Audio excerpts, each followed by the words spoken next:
Let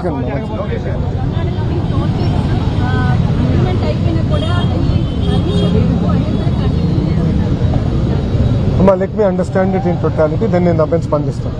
IT company Vizianagaram Srikakulam విస్తరణ ఏమైనా ఉన్నాయంటారా?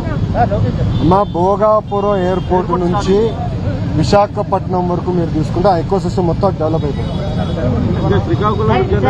ఈ ఎకో సిస్టమ్ డెవలప్ అవుతుంది. నెక్స్ట్ ఫేజ్ లో విల్ టేక్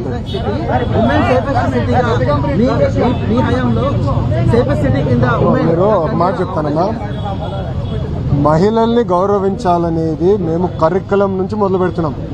కేజీ నుంచి పీజీ వరకు మేము అది తీసుకొస్తున్నాం. మన వైస్ ఛాన్సలర్స్తో కూడా మీటింగ్ జరిగినప్పుడు గౌరవ ఛాన్సలర్ అంటే గవర్నర్ గారు మన ఛాన్సలర్ ఆయన ముందర కూడా దీని గురించి చర్చించారు. ఏంటంటే మహిళల్ని గౌరవించాలని నరనరాలు ఎక్కించాలి. అది నంబర్ 1. నంబర్ 2, ఎవరన్నా కానీ మహిళల పైన అత్యాచారం చేస్తున్నా కించపరిచే విధంగా ఏమైనా చేస్తే వాళ్ళని వదిలిపెట్టేది లేదు. మీరు దయచేసి గమనించండి. అలాంటి సంఘటనలు జరిగితే ఎవరు ఒక్కరిని కూడా వదిలిపెట్టట్లేదు. మీరు రాష్ట్ర వ్యాప్తంగా కూడా రౌడీ షీటర్లందరినీ కూడా ఊరేగింపు చేస్తున్నాం.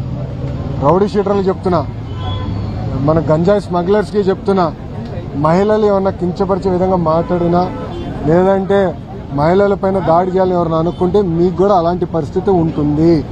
మేము ఎవరిని వదిలిపెట్టాం. లా అండ్ ఆర్డర్ విషయంలో ఎన్డీఏ ప్రభుత్వం చాలా క్లియర్గా ఉంది. చాలా కఠినంగా మేము వ్యవహరిస్తాం. 1 by 1 మాట్లాడేస్తారు కదా, వేరే వాళ్ళకి అవకాశం ఇవ్వండి.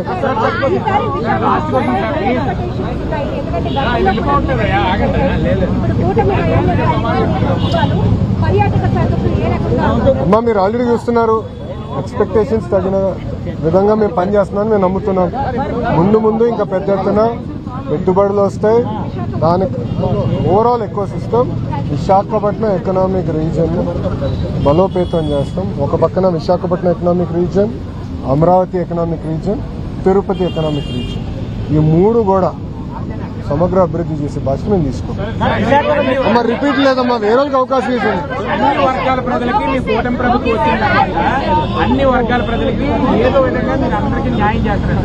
ఎటొచ్చి జర్నలిస్టులకు మాత్రం అది మీరు కొలుసు పార్థసారథి గారిని అడగండి. నేను ఒక్క నిమిషం ఒక్క నిమిషం అమ్మా, కొలుసు పార్థసారథి గారితో మీకు అపాయింట్మెంట్ ఇప్పిస్తా. మీరు రాండి, సార్ని కలవండి, ఆయన టేకప్ చేస్తాడు. ఒక్క నిమిషం. Will take it up seriously. ఒకసారి మీరు కలవండి అమ్మా. నేను personal talk to last 18 months అమ్మా.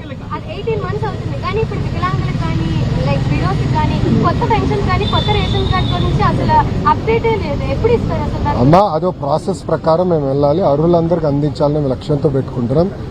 ఒకే సంవత్సరంలో 3,000 రూపాయల పెన్షన్ 4,000 చేశాం. వికలాంగులకు వస్తున్న 3,000 రూపాయలని 6,000 చేశాం.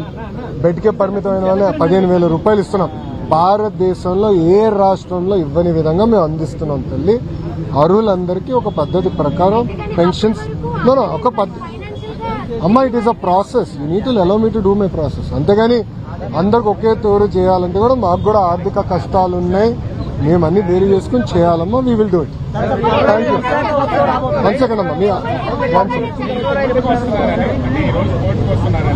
చాలా మంది జూనియర్ లాయర్ల కోసం అందరు కలిసానే లాయర్లకు సంబంధించి స్టైఫండ్ అనేది ఇస్తామని చెప్పారు. ఇంతవరకు ఏమీ లేదనేది వాళ్ళ అభిప్రాయం. I have met them. వాళ్ళు అడిగింది వాళ్ళు కొన్ని ఇదే కాదు, మిగతా 2-3 విషయాలు నన్ను డిస్కస్ చేశారు. అది నేను ఆల్రెడీ ఫరూక్ గారితో మాట్లాడాను. నాకు టేక్ ఇట్ అప్.